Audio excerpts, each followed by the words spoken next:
Good afternoon, everyone, and welcome to TechTalk. It's Friday. I hope you've all had a killer week.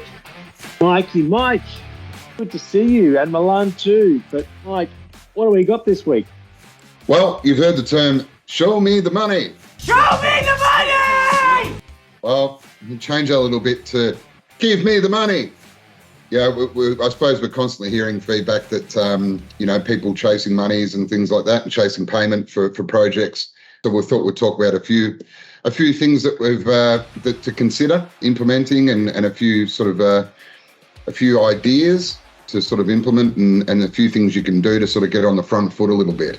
So what about you guys? What's some of the things that you think can help? And I'm happy to start here because, as a former contractor, I came across this quite early, trying to, chase people for money once the job is complete. And for me, one of the biggest changes that I had to make was actually deposits and the importance of deposits. That showed me how serious, the customer was. If they're umming and ahhing about a deposit, how difficult is it going to be to capture 100% at the end of the project? If they can't, say 15, 30% of the project up front, at least covers your costs, labor, materials, whatnot. So for me, it was, deposits as a number one kind of a health check in terms of the working relationship. Yeah, because you just got to remember that not every client is the right client. Even though the job might look good, end of the day, the job's not paying you the money, it's the client. I was going to ask you on that, Milan, was there a fixed percentage, or I suppose I've not run my own business, but in a perfect world, I would love to, as you mentioned, get the job basically paid for, materials, labor, at least to the guys. And then that way, I suppose that at least when the full payment does come through, then I guess effectively it's all sort of cream or has the percentage back into the business. Did you have sort of a fixed percentage, or would it vary from job to job and customer to customer? It would vary on the duration of the job. So if it was a 2-day job, then it would be, split, half up front, half at the end. If it was a multi-week project, then we'd start off with a smaller deposit, progress payment, and then the final payment on completion, or, in 30 days. So it just varied on the length of the job. Obviously, you have customers which are recurring customers. I think that's how you build trust, and down the track you can, give them some different payment options. But yeah, you just got to remember that you've got to treat it per job almost. Mm-hmm. And speaking of, I'll lead into my point. We talk about materials and things like that. I guess from my side, I've in the past in different industries I've worked in trade industries, and certainly in the current role I'm in, I have some customers that have a credit card on file, and that might be a business card, in which terms that they'll be on a 30-day term account as agreed with terms and conditions with us. And they'll then use that card at that 30-day term to then pay that monthly account, which then, of course, their credit card bill generally will arrive for that payment in another 30 days. So you're kind of giving yourself 60 days, not saying that you'd rush out and increase your terms to their customers, but it gives them that little bit of extra breathing room if there is a late payment or something to that effect. You sort of that bit of safeguard, apart from a credit card fee or something like that. But it really, it's a very low cost way to increase the terms of payment for your materials. So I think that's just a bit of a smart way to do things as well. Great advice, Mike. Very handy. What about yourself, Joe? A couple of things. I mean, there's some really expensive ways to try and hedge your risks, but I don't recommend some of those. And then there's the other ways, which there are companies. It's very, very difficult going into a contract, particularly with the larger companies, and knowing what you're going to get and who that company is like behind the curtain.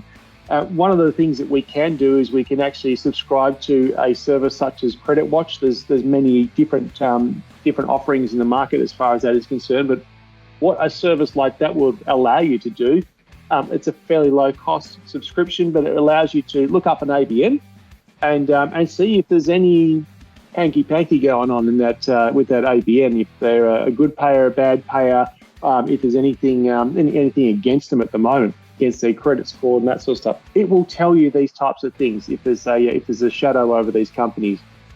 give you the security before you go into that relationship. Not a good one. But the other thing that I would recommend is also diversifying your risk. So Mike just talked about different terms and that sort of stuff as well. As a contractor, in some of your contracts, you'll get to determine what the credit terms are going to be. So with the larger building companies, it's typically them who are going to determine what those terms are. But for medium to small customers, you get to determine what those terms are. And it's probably a good idea to be very intentional about what those terms are, stick to them, be upfront about them when you go into the relationship so that your intentions are known, similar to what Milan was saying. So that's not a surprise when you call them up and say, hey, that's due.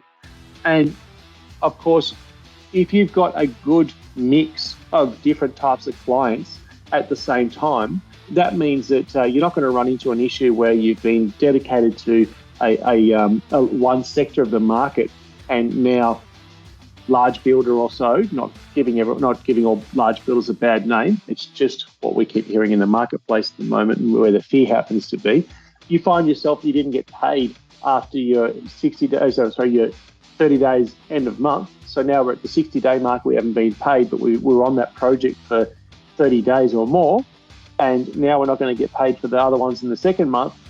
It's going to be a long time before you eat. So mixing that up and having a few CODs in there and some 7 and 14-day term customers while you're going along and servicing the larger clients is just hedging your risk and making sure that you've got constant cash flow coming in. Because at some point, what we don't want to see is us running out of the funds to be able to take on new work as well while the other guy's not paying us. That's a really sticky situation to be in that we don't want to see anyone in.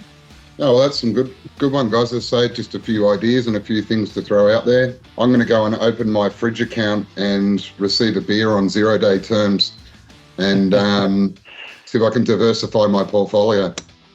Absolutely. Yep. Liquefy my assets. Liquefy your assets. And polish off a few beers. Oh, yeah. Oh, and Mike. Mechanically? What's that? Mechanically or what? Yeah. I'm going to use a crazy Absolutely. straw. So, All right, Mike, tell me this. Are you do you prefer a twist top? Oh, however I've got to get into it, mate, I'll get into it. If I got to crack a can or twist a top or pop a top, I tend to drink cans because they're easy to recycle and they're easy to throw out and it doesn't clog up the rubbish with bottles. You can fit more into a bin. Doesn't let light in. You get better quality beer I've heard too. All right, before we spend a tech talk on beer, let's finish up. Josh thinks there's something in there. Righto, guys, good one. Have a great weekend, everyone. Get some rest. You've probably got a big week ahead of you next week. Cheers, guys. See ya. Au revoir.